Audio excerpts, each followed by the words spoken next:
le llamé a este mensaje cambio de escenario, porque continuamente los escenarios de la vida se nos van moviendo, como en las obras de teatro, donde cambia la escenografía, donde de pronto cambian los actores. Bueno, acá no cambian tanto los actores, sino el escenario. Y el cambio de escenario en la vida es continuamente, no solo cuando tenemos 20 años, 30, 40, continuamente la vida está en movimiento y uno tiene que estar preparado para esos cambios, para redefinir las prioridades, para decir, bueno, esta es una temporada para vivir de esta forma, después viene otra temporada diferente. Si uno no se adapta al cambio de escenario, cae en el ridículo. ¿Han visto ustedes a esos abuelitos que están con 3 pelos así, con un auto descapotable? Y hacen, y se le vuelan los 3 pelos de acá, y se escucha la música, y van los viejitos así, que yo estoy seguro que llegan con dolor de oído después a la casa. Pero ven ahí a ver qué pueden levantar en la calle, a ver a quién se encuentran. Lo único que levantan es basura del piso, porque ¿qué van a levantar a esa edad? Pero ahí están. Y uno dice, ¿no es demasiado tarde para ese auto deportivo? Cualquiera tiene derecho a comprarse lo que quiera. Pero a veces uno puede hacer el ridículo si no entiende que hubo un cambio de escenario, un cambio de prioridades, un cambio de gustos. Eso tiene que ocurrir con el común vivir. Aprender de que la vida es una plataforma giratoria, que siempre estamos en movimiento. Y la pregunta es, ¿estamos listos para ese cambio de escenario? Saúl era el hombre de Israel, el hombre del momento, de su época. Saúl tenía el que más seguidores tenía en el Instagram y en el Facebook de la época.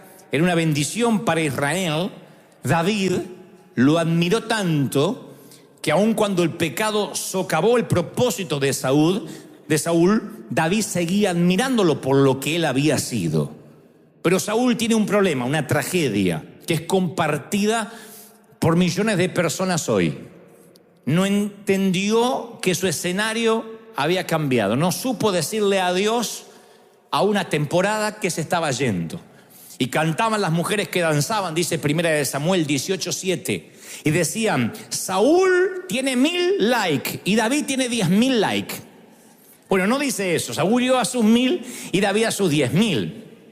Nada más que lo puse en contexto de redes sociales. Y se enojó Saúl en gran manera. Y le desagradó ese dicho. Y dijo, a David le asignan 10.000 y a mí nada más que miles de muertes. Pero a este tipo no le hace falta más que darle el reino. Y desde aquel día Saúl no miró con buenos ojos a David. Ahí empieza la caída de Saúl. Cuando él no entiende que tiene que decirle adiós a una temporada. Insisto con que Salomón divide la vida mínimo en 28 temporadas diferentes. Y si ustedes hacen un análisis exhaustivo, lo haremos juntos en algún momento, van a ver que las 28 temporadas las vivimos todos aquellos que hemos transitado mínimo 3 décadas o 4 décadas por esta tierra. Pasamos por esas 28 temporadas. Tiempo de reír, tiempo de llorar. Tiempo de plantar, tiempo de arrancar lo plantado, etcétera. 28 temporadas. El no entender que la temporada ha cambiado puede generar ese síndrome de Saúl, donde nos volvemos posesivos con el territorio asignado, egoístas, temerosos ante el cambio. Nos preocupa el cambio, lo nuevo. Y uno tiene que aprender a que las temporadas llegan y no se quedan para siempre, sino que se van. Cada temporada en nuestra vida tiene sus ventajas y desventajas. Si hay aquí adolescentes, dirán, bueno, la adolescencia tiene muchas desventajas, pero yo te puedo enumerar las ventajas que tiene. Si tú dices, nosotros tenemos hijos pequeños, no podemos dormir nunca, porque el que no tiene fiebre uno tiene cólicos el otro, yo te puedo enumerar ventajas que tienes con respecto a los que tienen hijos grandes, que a lo mejor no sufren con los cólicos del muchacho del mamut de 25, pero sufren con otros problemas. Cada temporada tiene su desventaja y sus ventajas. El noviazgo tiene sus ventajas y desventajas, el casamiento tiene sus ventajas y desventajas. Cada edad tiene sus prioridades, sus cosas bonitas y sus cosas no tan bonitas. Y uno por eso tiene que aprender a redefinir las prioridades. Lo que para ti era una prioridad a los 20, ahora no te importa. Lo que para otros es una prioridad, a ti no te interesa o viceversa. Yo aprendí que los cambios de temporadas me paran en otro momento de la vida, en escenarios diferentes, porque todo está en movimiento. Nuestros gustos están en movimiento. Y así como cambian nuestros gustos, cambia la opinión pública. La opinión pública es inconstante. Y si nuestro gozo, nuestra vida va a estar regulada por la opinión ajena, vamos a ser pobres infelices, dependiendo de la aprobación o la desaprobación ajena. Y Saúl luchaba con la aprobación o la desaprobación de la gente, era un adicto a eso. Él estaba acostumbrado, a las alabanzas, a que la gente le diga cosas, le cantaran canciones. Era el primer, único rey de Israel. Y de pronto la gente empieza a vitorear a otro, a un muchacho que era su yerno, que era el que le había salvado el pellejo, que era el muchacho que enfrentó al gigante, de modo que Israel no se avergonzó, y mucho menos el Dios de los escuadrones de Israel. Pero él se pone celoso y nunca más pudo ver con buenos ojos a David a partir de una canción.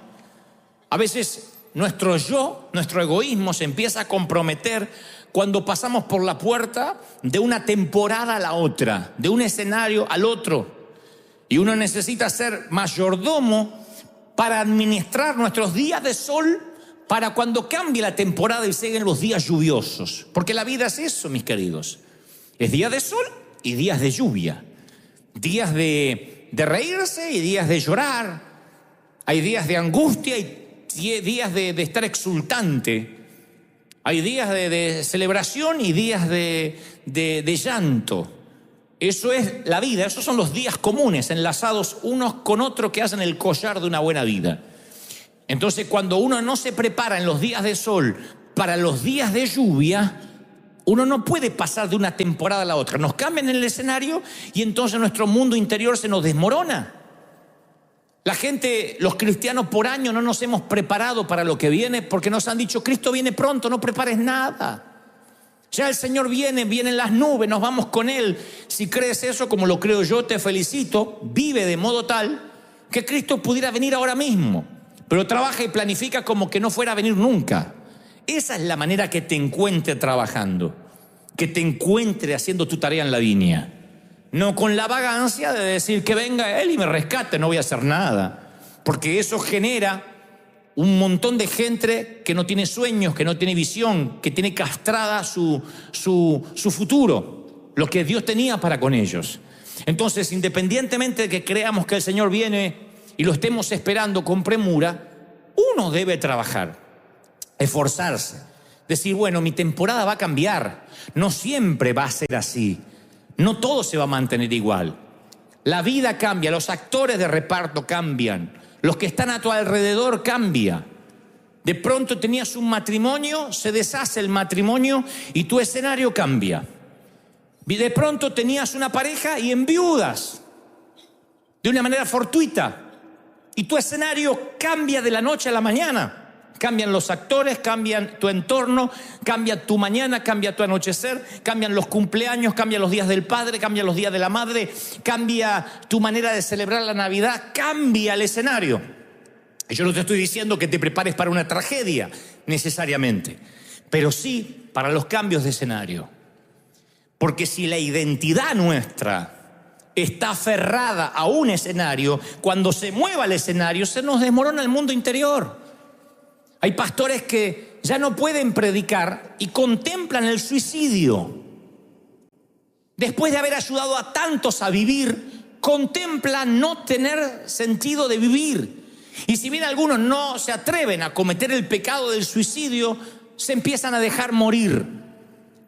La depresión empieza a crecer a pasos agigantados y ya no tiene sentido su vida porque no puede predicar como lo hacía antes. ¿Por qué? Porque su identidad está asignada o está relacionada con lo que decía, con lo que hacía, con la tarea de Dios en lugar del Dios de las tareas. Y hay un momento que los escenarios cambian. Moisés, se sentía en el mejor momento cuando apalea a un egipcio. Él tiene 40 años de edad. Él dijo, este es mi sweet spot, este es mi momento. Sin embargo, Dios lo mete 40 años más en el patio trasero del desierto y dice, este es mi momento, dice el Señor, este es tu momento. Cuando él no se sentía, cuando su escenario había cambiado, cuando había desierto, cuando ya no era príncipe. cuando era simplemente un pastor de ovejas con una identidad destruida, de modo que decía: soy tartamudo, soy torpe de lengua, ¿quién soy yo? Pero ahí es cuando Dios dijo: el proceso hizo que cambiaras de escenario y ahora estás listo. El tema es que nosotros no estamos preparados para comprender que a veces Dios nos va a cambiar de escenario. Pablo le dice a los Corintios en la segunda carta, capítulo 12, versículo 14: no deben atesorar los hijos para los padres, sino los padres para los hijos. Cosa que se nos olvida a veces, que uno va por la vida pensando que solamente es nuestra vida y no afectamos más a nadie. No, uno tiene que atesorar, dejar herencia para los que vienen detrás. Algunos hemos tenido que comenzar sin nada con qué construir. A mí no me dejaron casi nada, pero eso no me da la pauta de yo no dejarle nada a los míos, a los hijos espirituales, a los hijos no solo de vínculos, sino a los hijos de sangre. Si cada adulto provee lo suficiente para su día, en lugar de ser un inversionista, un proveedor, es un consumista. Solo consume, un día se muere y los hijos se quedan sin herencia, sin impartición. Por eso, padre, prepara a tu hijo. Líder, prepara a tu discípulo. Ten cuidado de no consumirte todos los recursos y no dejar nada, porque cuando no dejamos nada, pasamos por la vida y nadie supo que hemos estado aquí. Se nos cambió el escenario, nos cambiaron la temporada, nos fuimos y la obra murió con nosotros, que es lo peor que nos puede pasar. Hay un momento que nos tendremos que ir. Y pobre de los padres que le dejen deudas a los hijos. Pobre de los hijos que tengan que cargar con deudas de los padres, que los padres le dejan quiebras, bancarrota, que vengan los acreedores y le dicen: mi más sentido pésame, ahora que su papá murió, ¿quién me va a pagar? Y el hijo tenga que hacerse cargo no solo de una herencia que no tiene, sino de una mala administración. ¿Cuántos de aquí creen que son de bendición? ¿Cuántos dicen: yo soy una persona de bendición? Dígame amén si crees que eres de bendición. Si eres de bendición, dejas bendición. Te bendeciré y serás bendición. No dejas deudas. Si eres una persona de bendición, donde vas bendices. Ni que hablar de tus hijos, de tus discípulos. Una herencia es recibir gratis aquello por lo que alguien pagó un precio que tú no pagaste. Y esa es la tarea que tenemos que dejar a nuestros hijos, a nuestros discípulos, que empiecen desde nuestros lomos, no desde el mismo suelo. ¿De qué me vale decirle a mi hijo: vas a pasar el mismo hambre que yo, quiero que pases el mismo frío que yo, quiero que no tengas para comer para que aprenda? No, yo quiero que ellos mínimo arranquen de acá, pero de lo que yo le doy van a tener que multiplicarlo. Quiero que la tarea se le haga más fácil, que tenga una vuelta menos que dar en la maratón de la vida. Pero eso no significa ni que les voy a hacer la vida fácil, ni que ellos van a tomar gratis lo que recibieron y lo van a esconder. Acuérdense la parábola de los talentos, que el que escondió lo que recibió se quedó ni siquiera sin eso. Esconder, mantener, es perder territorio en todos los órdenes de la vida.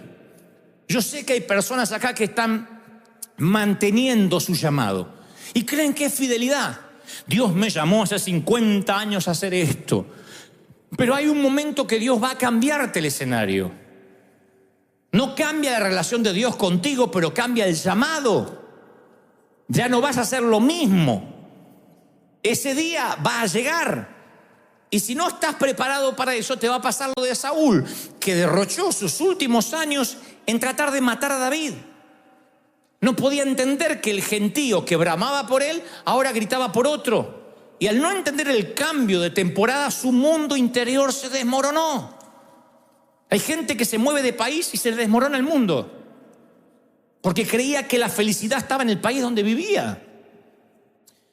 Otro se le va de al lado la persona con la que creían compartir la vida. Algo pasó y se le desmorona el mundo, porque le asignaron un peso a la persona que no tenían que haberle asignado. La felicidad no puede depender de otro.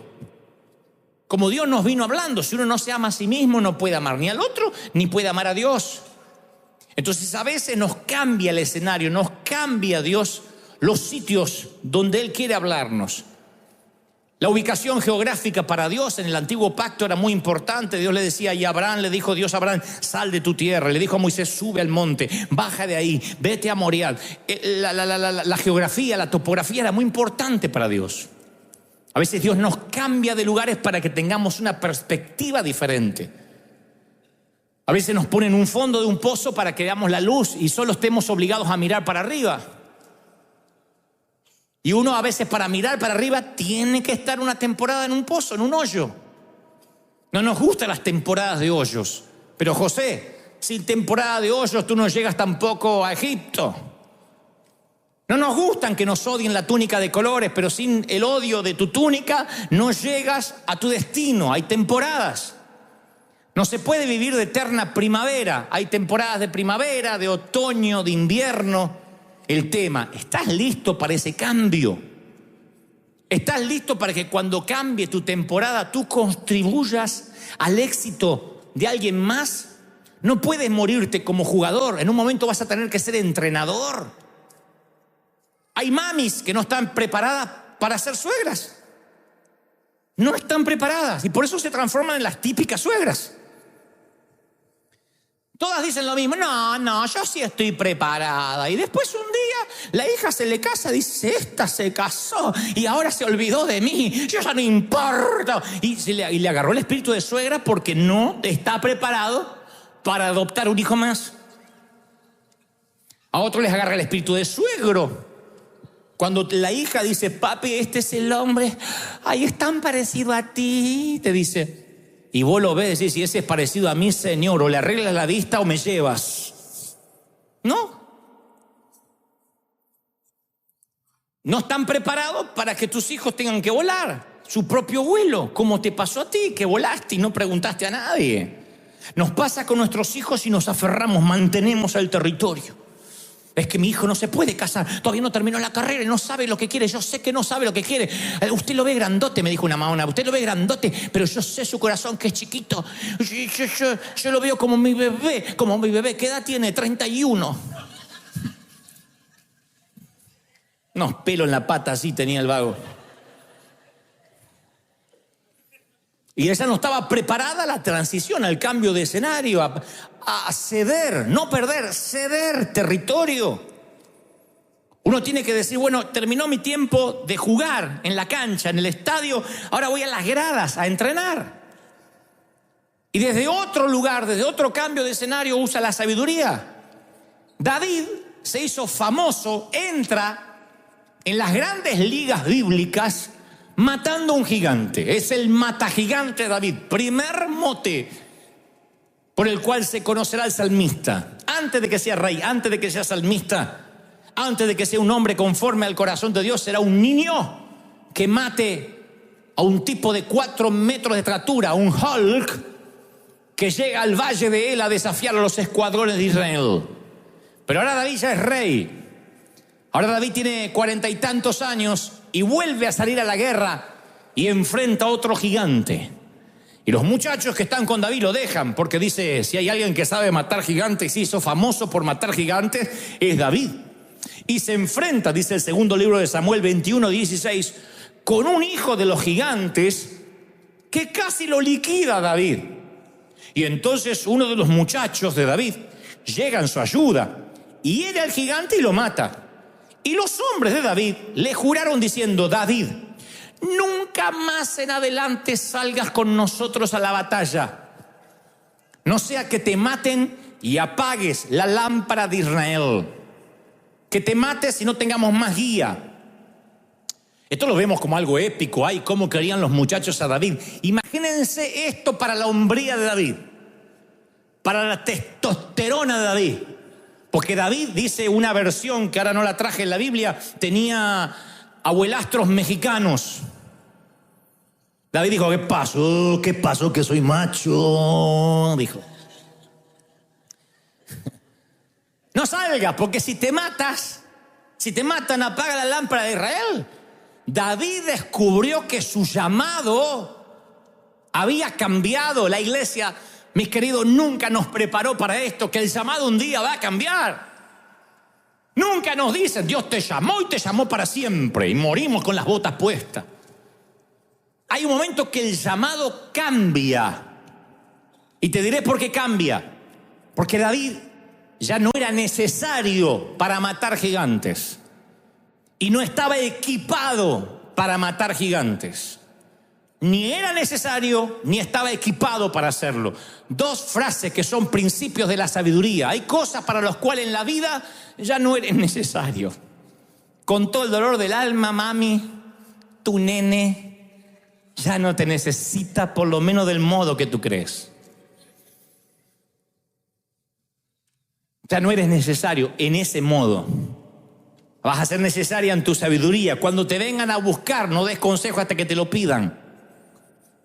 Cuando vengan por ti. Pero cambia el escenario porque ya no eres necesario. No estás equipado. Hoy cómo nos cuesta esto. Cuando nos dicen ya no estás equipado. Ya no te entienden como antes. Lo que te gustaba a ti no le gusta ya a la gente. Hay artistas que se aferran a un llamado, a una forma, a un personaje y no cambia. ¿Vieron las películas de Rambo, la última?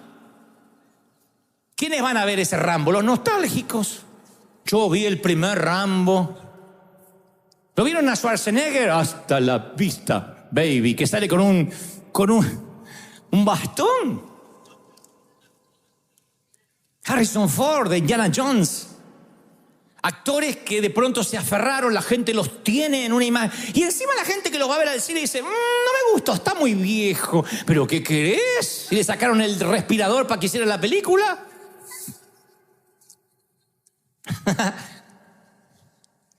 Cambio de temporada. El arma de David ya no era la espada, era la sabiduría.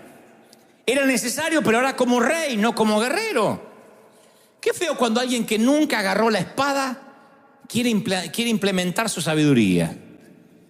¿No es cierto? Y qué feo cuando alguien que debería darnos sabiduría todavía se empeña en empuñar la espada. Ahí es cuando hacemos el ridículo.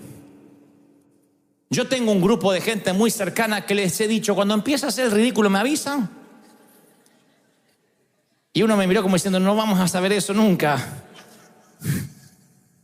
Tú vives haciendo el ridículo. Define el ridículo para ti y te vamos a ayudar. Yo dije, tienes razón, cuando haga muy ridículo. Defínelo. Y ya ahí me sentí ofendido. Dije, estoy hablando cuando me orine. Estoy hablando cuando empiece a repetir la misma historia. Cuando diga reciban y salgan los dientes. Díganme en unos minutos antes, Dante, ya no mate gigantes. Siéntate a impartir sabiduría. Tú eres la sabiduría de buenas y malas decisiones y las queremos oír. Tu llamado va a cambiar, prepárate porque va a cambiar. Si no, nos vamos a transformar en esas iglesias. Aquí no hay diáconos, pero donde esos diáconos se enquistaban en la puerta. Nosotros, Dios sabe que no miento, oramos, hicimos cadena de oración para que se muriera el diácono. Estaba joven, pero joven, tenía 60 y pico de años, pero Señor, llévatelo. Escuchamos ambulancia, decíamos, bueno, por ahí Dios nos escuchó y lo mataron en la esquina. Queríamos que se lo lleve. Porque la iglesia iba a su ritmo, a su manera. La gente tenía que sentarse donde él quería. Ni obedecía al pastor porque él había fundado la iglesia. Y estaba enquistado ahí. Dios me llamó para ser portero. Y no lo movían de ahí. Y de pronto quedó arcaico, obsoleto al cambio, al escenario, y él no lo podía entender. Gloria a Dios que Dios finalmente escuchó nuestras oraciones y se lo llevó. Ahí debe estar de portero en alguna parte pensando que él decide quién entra y quién no. Entonces uno tiene que amar más al Dios que te asignó la tarea que a las tareas que te asigna Dios. Uno se enamora de la tarea. Y uno empieza a amar lo que hace para Dios. Es que Dios me encomendó esto y uno se enamora. Y Dios a veces te cambia la tarea y no cambia tu relación con Dios. Tu caminar con Dios sigue siendo igual. Lo que cambió es la tarea asignada. Dios te dice, ya no quiero que me sirvas de esa manera, porque la vida está en movimiento, porque todo está sujeto a cambio y porque el escenario de la vida es móvil. Entender esto te evita dolores de cabeza. Pero si te enamoras de la tarea, te cambian el escenario y ya no quieres vivir. Es que no sirvo, que soy inútil, que me dijeron que soy vieja, me sacaron porque soy fea. Empiezan un montón de boberías que no resisten análisis, porque te aferraste a una tarea. David casi lo mata a un gigante y por sentido común, dicen los muchachos, los generales, matan a David, se nos termina la nación tal como la conocemos. Le dicen, no, David, quédate aquí, nos enseñas cómo batallar, las estrategias, nos haces dibujos, planos. ¿Para qué queremos? Eres una persona muy valiosa para hacer lo que siempre hiciste y esto va para ti. Eres una persona muy valiosa para hacer lo mismo toda la vida. Hay momentos que el escenario cambia y tienes que adaptarte. No te jubiló el Señor, no te retiró el Señor, te cambió de asignación.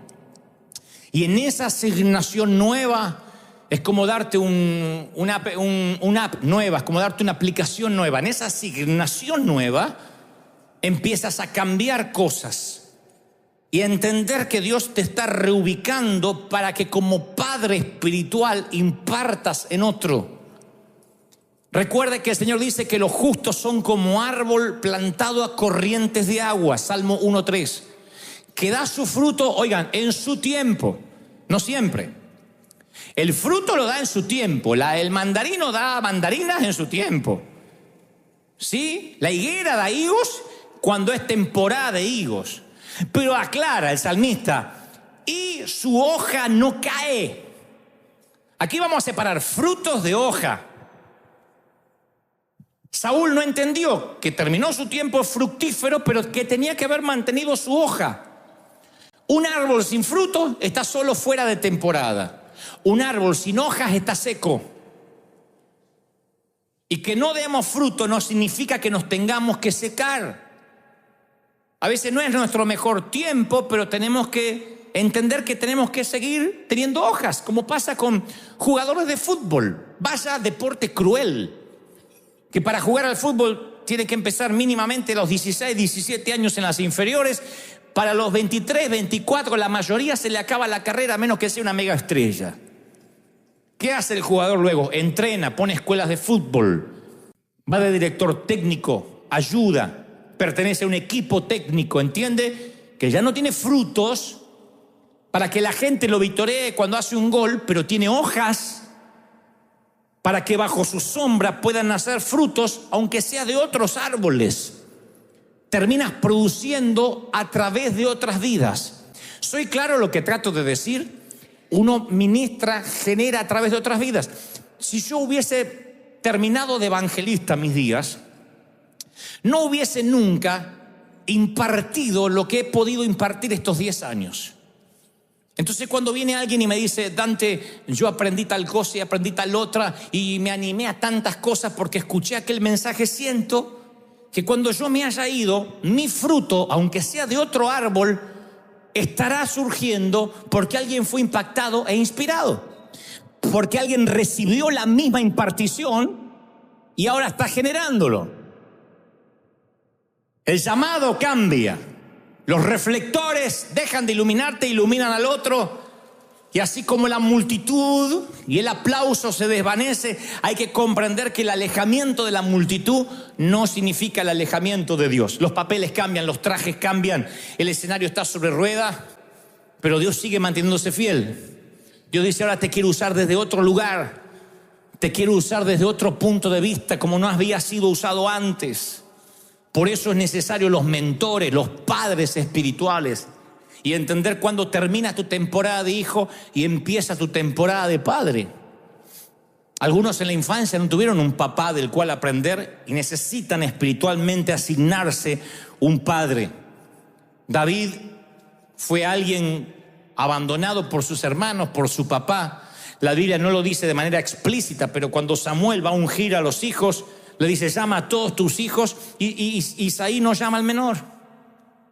Y cuando le dice, no falta alguien, dice, sí, Como diciendo, no insistas, ese es el renacuajo, ese es el que cuida las ovejas.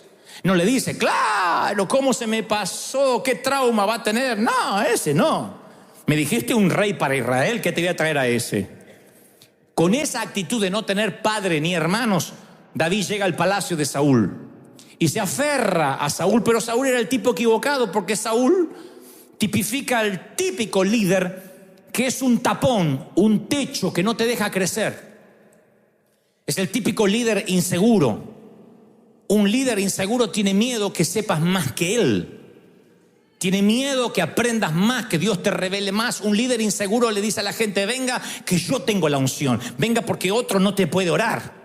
Un líder inseguro dice, yo soy el que da consejería acá. Ninguno más, porque yo sé qué decir. La inseguridad no le deja delegar. Y en la vida es igual. Las compañías que crecen son las que delegan. Las que saben impartir el ADN. Los que hacen que el ADN, aunque el lote vaya creciendo, se mantenga, a pesar de que la compañía crece a pasos agigantados. Pero aquel que quiere ser patrón y empleado y hacer todo a la vez, su temporada cambia y un día se ve haciendo el ridículo, tratando de matar gigantes cuando ya no puede. Lo tenemos que entender hasta en la forma de vernos en la vida, la forma de vestirnos. Hay una edad en que ya no tienes el equipamiento que tenías antes. Alguno no entendió y el que entendió le explica en la casa. Mira así, dice, eso no tienes equipo. No prepararse para eso es querer aferrarse. Ustedes vieron, por ejemplo, gente que se opera o que se hace cirugías. No tengo en especial nada en contra de los que se hacen cirugías, pero yo nunca he visto a una dama o a un hombre muy adulto operado y que yo dijera, ¡ah! Un chico de 20, no. Es un viejo operado.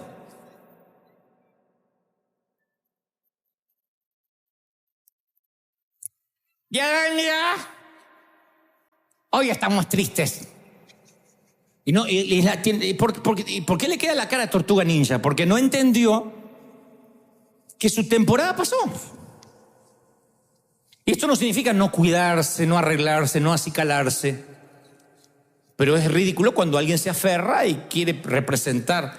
Yo siempre soy coqueto y hago bromas con la edad, pero no puedo yo querer representar que tengo 20. Porque cuando uno se aferra a una temporada, toda la gente ve el ridículo, que ya no mata gigantes, menos uno, que se empeña en mantener las botas y no entender que Dios cambió el escenario, que cambió el llamado. Elías va por donde está Eliseo trabajando con bueyes. Y acuérdense cuando le tira el manto que se hace una relación de pacto. Eliseo dice, tú vas a ser mi padre espiritual, me despido de mi familia y me voy contigo. Y empezó una relación de pacto entre los dos, de padre e hijo espiritual, y algo se despierta en Elías. Entonces yo voy a decirte esto que alguna vez comenté y lo volveré a repetir.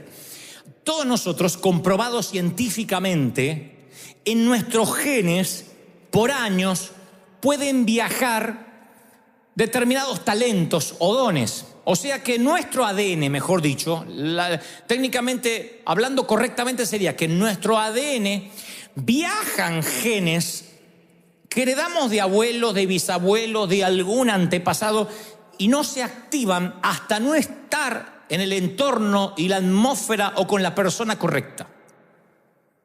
Te lo voy a poner así.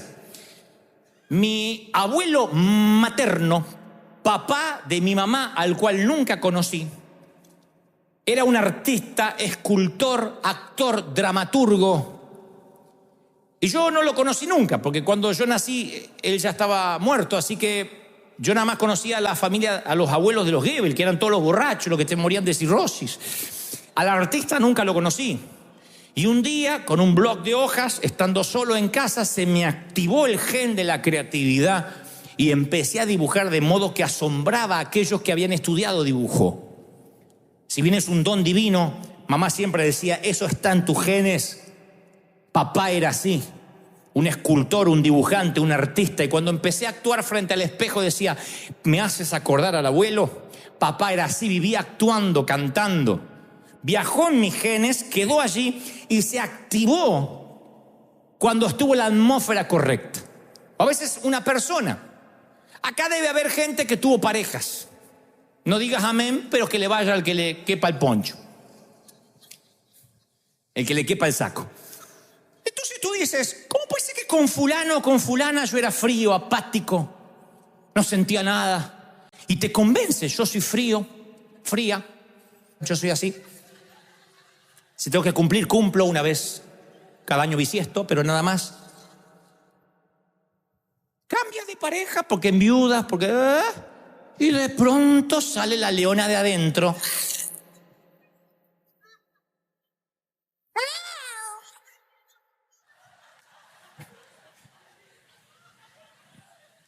Y el otro no te cree. Epa, ¿qué pasó? No, me nació.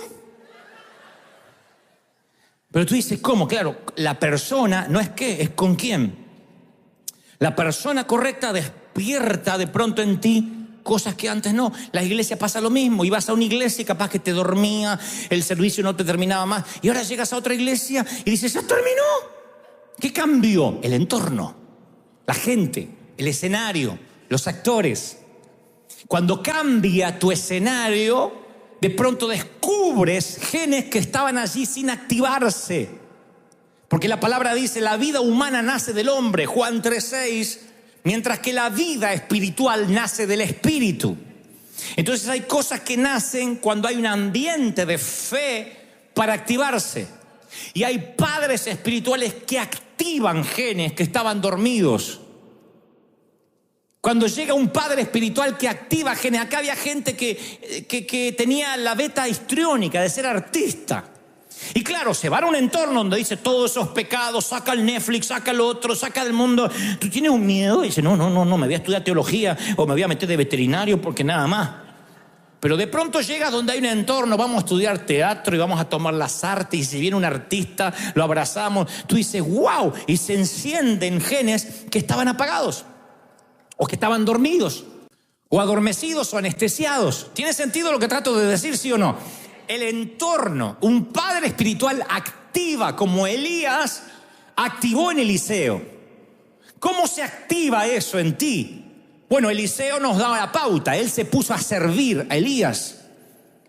Hay gente que quiere el manto, pero sin servir. Quiere los dones sin servir a quien tiene los dones. Nadie te podrá dar lo que no tiene. Y si Elías tiene lo que tú deseas, sírvelo. Porque en algún momento se irá de tu vida y ese manto caerá. Yo siempre admiraba a los predicadores y trataba de servirlos. Cuando hablo de servir, no hablo de servilismo, de correr con el café atrás o de ilustrarle los zapatos. Hablo de hacerle la vida más fácil, de decir, a ver, yo salgo a pelear con los gigantes, tú dime cómo. Hablo de sentarme a sus pies y aprender. Hablo de ser discípulo, de ser enseñable, moldeable. Y cuando uno se deja moldear y aprende y está sirviendo, ahí es cuando cae el manto. Contaba en el servicio pasado que hace poco fui a la Argentina, me entrevisté con Ramón Ortega. Ramón Palito Ortega, famoso cantante de los años 60 de Argentina, que terminó siendo un gobernador de una de las provincias de mi país. Me reuní con él porque él fue el primero que fue a una de nuestras cruzadas. Le dije, Ramón, quiero que me cuentes algo de tu vida. Y me contó, yo vine de la provincia, o sea, de los ranchos, de los caseríos. Llegué a Buenos Aires a vender café en vasos de plástico. Y dije, si solo me pego a los que venden café, voy a envejecer vendiendo café. Con el mayor respeto que me merece este oficio, no lo estoy desmereciendo. Pero él decía, lo único que quiero es dejar de vender café para hacer otra cosa. Entonces no tengo que rodearme de un entorno solo de vendedores de café.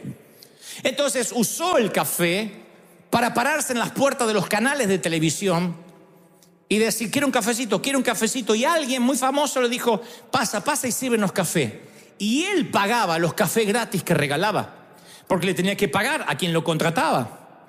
Así que cuando regalaba un café, lo ponía de su bolsillo y le daba a los locutores, a los actores. Y ahí se hizo parte conocida del ambiente, del entorno. Y un día falta alguien que toque la guitarra. Y uno de ellos le dice, ¿de casualidad tú no tocas la guitarra? Sí, y la tengo acá en la moto. Y trae la guitarra. A partir de ahí empieza a tocar la guitarra, empieza a actuar, empieza a cantar, discos de oro, de platino, millonario, graba películas, se transforma en una estrella y él me dice, todo se debe a que Dios me puso en el lugar indicado, a la hora oportuna. Yo le agrego a esto, todo se debe a que tú amabas ese manto y te pusiste a servir bajo ese manto, y cuando el manto cayó, tú estabas ahí. ¿Lo crees de verdad, sí o no? Entonces, ¿cómo quieres un manto sin servir? Sin estar ahí. Estate ahí porque un día ese manto va a caer. Miren, cada tanto yo creo que llega a nuestras vidas personas que nos pueden influenciar, personas que nos pueden cambiar. Llegan y son huéspedes, no se quedan para siempre. Son ángeles disfrazados. La palabra de Dios dice que a veces hospedamos ángeles sin saberlo. Y malinterpretando las escrituras, hay de los que piensan que un ángel necesitaría nuestro hospedaje. Yo quiero creer, o me inclino más por la teología, que hay personas que tienen asignaciones divinas como si fueran ángeles. Y son ángeles de algún modo. Y que llegan a nuestras vidas, son huéspedes temporarios. Y aquel que camina por la vida con los ojos abiertos los suele identificar. No son perfectos, no son intachables. Estoy hablando de gente que son agentes enviados por Dios para impartirte un manto. Son padres. Son personas que te ayudan. No siempre tiene que ver con el linaje sanguíneo, a veces es un linaje de vínculo. Son personas que llegan a tu vida. Y cuando Dios te conceda la oportunidad de caminar en la presencia de esos tutores, de esos papás sustitutos, tú lo vas a saber sin consultarle a nadie. Su voz te va a calmar. Te van a decir 2, 3 frases y te va a traer una calma y una paz. Su voz va a llevarte por delicados pastos, te va a tranquilizar. Cuando termines de hablar con esa persona, te vas a llenar de sueños, de expectativas. ¿Cómo lo sé? Porque yo siempre fui un buscador de oro. Tenía 17, 18 años y en lugar de irme con chicos de mi edad, yo me iba a sentar con los viejos.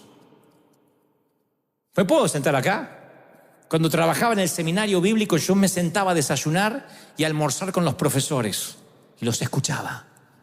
Omar Cabrera, tremendo hombre de Dios que partió a la presencia del Señor, él me dijo, tú solo mantén el norte, nunca te muevas. Y logras ser un hombre enfocado. Ay, mi viejo, van a caer 1000, van a caer a 10.000, tú sigue enfocado. Un día te van a empezar a criticar, van a decir eso no es de Dios, que no, tú sigue, así como esos caballitos que van en el surco, tú sigue, no me olvido más. Y un día se fue Omar, un día estos hombres se van y desaparecen como fue arrebatado Elías, y uno si no aprecia el momento, carpe diem, si uno no atrapa el momento, carpe diem, si uno no atrapa el momento, tú no puedes retener al hombre, el hombre se irá, lo único que puedes retener es el momento. Y aconteció que yendo ellos y hablando, un carro de fuego apartó a los dos, y Elías subió al cielo, y viéndolo Eliseo clamaba, Padre mío, carro de Israel, y su gente de a caballo, y nunca más le vio. Y tomó sus vestidos y los rompió en partes.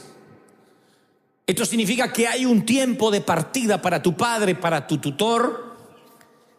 Y seas padre o seas hijo, tienes que dejar algo que el otro pueda tomar. A mí me alegra ser padre y me alegra ser hijo. Y mi paternidad y mi condición de hijo es por vínculo. Y me agrada haber tomado mantos que otros despreciaron. Y me agrada dejar legados que ni sé a dónde. Pero me encantará en otros árboles ver otros frutos y yo apenas conservaré las hojas. Me encantará ver frutos, ministerios que hacen cosas distintas que yo ya no puedo hacer. Me di cuenta que estoy obsoleto en algunas cosas. En otras sigo siendo un posmoderno, pero en otras soy un posviejo. Me doy cuenta que hay cosas que ya me llegan tarde. Música, maneras de predicar. Digo, nunca lo voy a poder hacer. Pero después me dicen, yo fui inspirado para hacer esto. Y digo, qué bueno, un fruto que desde mi rama nunca hubiese podido nacer. Pero lo inspiraron mis hojas. Lo inspiró que no me sequé. Entonces yo quiero que le digas a tus hijos, si eres papá, si eres mamá, lo que yo te voy a decir a ti.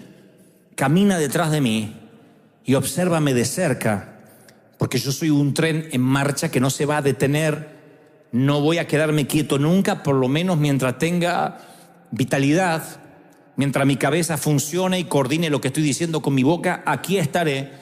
Retén el momento, porque el hombre no puede ser retenido. Toma beneficio de lo que puedas aprender. Aprende más de mis errores que de mis aciertos. Dile, eso no lo voy a hacer. Cuando Dios me ponga allí no voy a equivocarme como Él, porque tú puedes aprender lo que no se debe hacer también.